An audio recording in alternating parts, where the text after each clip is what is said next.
Magandang hapon Pilipinas, live mula sa Pag-asa DOST, narito ang latest sa lagay ng panahon.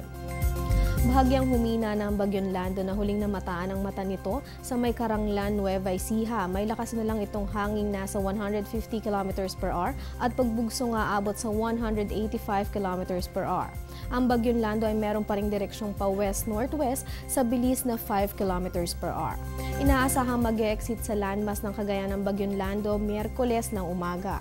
Sa mga lugar naman na nakapaloob sa 500 km diameter ng Bagyong Lando, maging handa palagi sa heavy to intense rainfall. Itinaas naman ng Pag-asa ang Public Storm Warning Signal number 3 sa Aurora, Quirino, Nueva Vizcaya, Nueva Ecija, Benguet, Ifugao, Mountain Province, Kalinga, La Union at Pangasinan na makakaranas ng hangin nasa 121 to 170 km per hour sa loob ng 18 hours.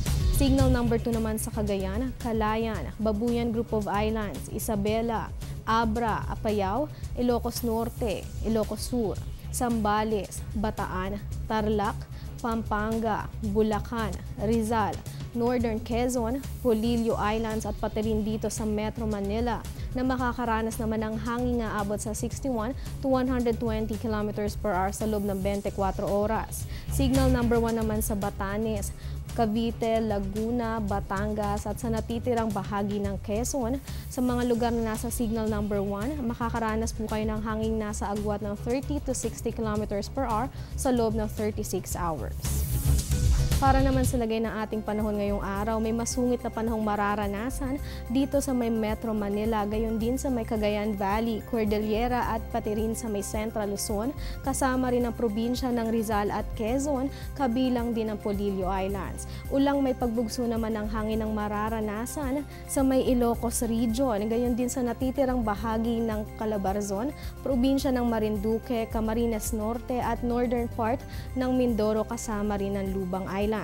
Habang light to moderate rains naman ang mararanasan dito sa may Visayas, Zamboanga Peninsula at sa natitirang bahagi ng Luzon. Generally fair weather condition naman ang mararanasan sa natitirang bahagi ng Mindanao. Magbabalik ang Panahon TV matapos sa isang paalala. Be safe tuwing may bagyo. Tumutok sa lagay ng panahon. Manatili sa loob ng bahay at lumayo sa mga bintana para di masugatan kung nabasag ang mga ito. Maging handa sa posibleng brownout. Sa paglikas, siguraduhin nakapatay ang main switch ng kuryente, mag-head count at dalhin ang survival kit. Kung nasa labas, umiwas sa mga puno, poste at anumang bagay na maaaring tumumba o mahulog. Maging laging handa para mailigtas ang sarili at ang pamilya. Nag-anunsyo naman ng DepEd na walang pasok bukas, October 19, 2015, sa lahat ng antas sa probinsya ng Isabela, Rizal, Cavite, Ilocos Sur, Ilocos Norte, San Pablo City, Hagonoy, Bulacan, Bukawe, Bulacan at Ubando, Bulacan. Wala ring pasok all levels sa Parañaque City, Marikina City, Taguig City, Pasay City, Las Piñas City, Malabon City, Malolos City, Science City of Muñoz, Gapan City at sa probinsya ng Pampanga. Gayon din sa Pateros, Valenzuela City, Muntinlupa City, Navotas City, Makati City, Mandaluyong City, City of Manila, Caloocan City, San Juan City at pati rin sa Pasig City. Wala namang pasok from preschool to high school ang Quezon City at pati rin sa probinsya ng Tarlac.